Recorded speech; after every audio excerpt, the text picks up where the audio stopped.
Yo, today we're looking at Michigan basketball's small forward depth. Thank you so much for supporting my little itty bitty small tiny YouTube channel. Hope you enjoy the video.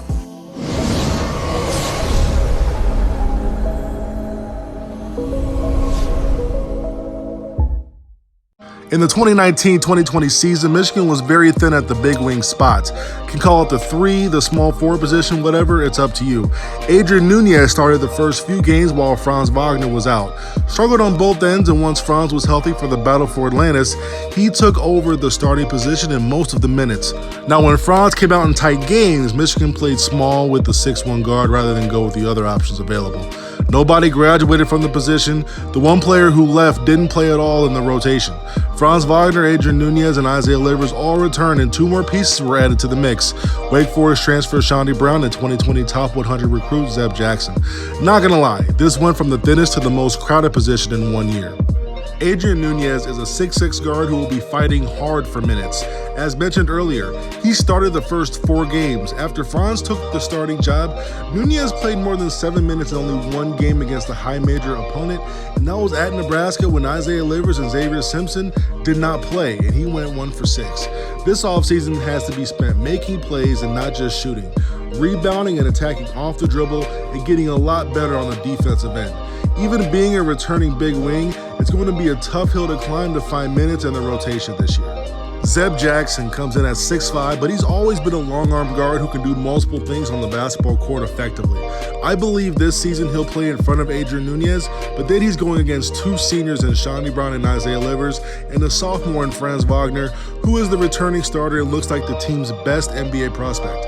I can still see Zeb play the 3 in situations where Michigan needs to play a bit faster and needs a bigger ball handler, playmaker, and shot maker. He can play on the ball as well as he can off the ball, and able to hit threes in transition or find guys in transition. Even just a freshman, he's one of the most diverse perimeter players on the roster. Before I talk about Shondy Brown and Franz Wagner, I wanted to talk about Isaiah Livers. He went to the draft and truly believed he was leading to leave until he got his draft grades. He's a very important player for Michigan, as you saw when he went down in the 2019-2020 season. And if he does play some 3, he has to be more of a playmaker. Most of his points have been assisted when he's been at Michigan, meaning he's usually the finisher once the play is done. I'm sure one of the concerns from NBA teams was the fact that he wasn't creating much off the dribble, and he'll have an opportunity for that this year. Livers will more than likely start at the 4, but won't be surprised if Michigan flexes some big lineups, especially if it emerges from Brandon Johns to earn more minutes at the 4, pushes Livers to the 3, and Wagner to get some time at the 2. Franz Wagner at 6'9" is returning as Michigan's top NBA prospect. He struggled to knock down shots, but it was clear he could shoot it at a high level. A lot of his misses were in and out, or a tad short or a tad long, a very easy fix. He also put on weight to be more impactful around the hoop. Despite struggling with his shot, he was really good in other areas.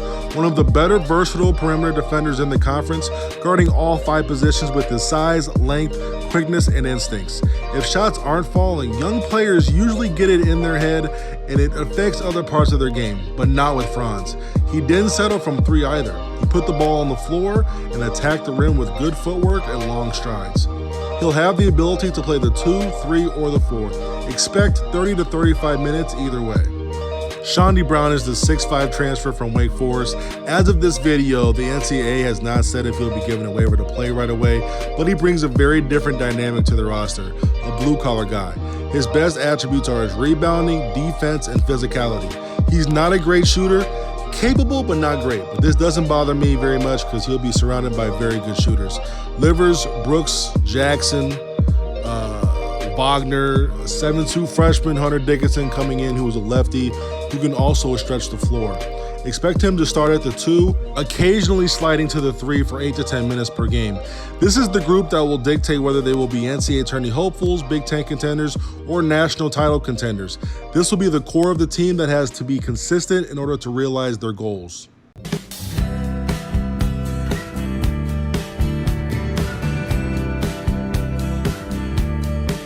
Bandage